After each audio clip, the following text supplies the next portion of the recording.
Okay po. Halimbawa, ito po yung table ninyo. Ano po?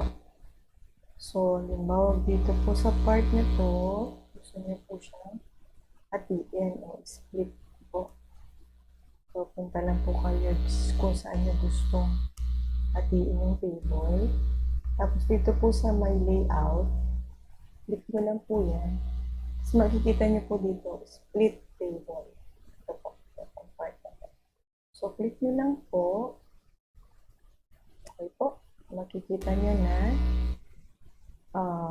nahati na po siya. Ito po, nahati na siya. So, kung gusto niyo pong tanggalin yung pagkakahati, delete nyo lang. Delete. Ayan. So, babalik po siya sa dati. So, yung shortcut key naman po niya, Control, Shift, Enter. Ano po? So, bali po, i-delete po natin, no? Shortcut key po niya, Control, plus Shift, plus Enter.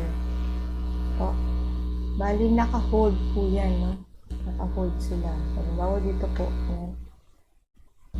Control po, diinan niyo po siya, tapos Shift, ganyan din po, tapos Enter. Yan na po. Yan po. Hindi po yung pipindutin niyo lang yung Control, tapos yung Shift. Hindi po. Naka-control po, tapos naka-hold, tapos Shift, tapos Enter. Okay po.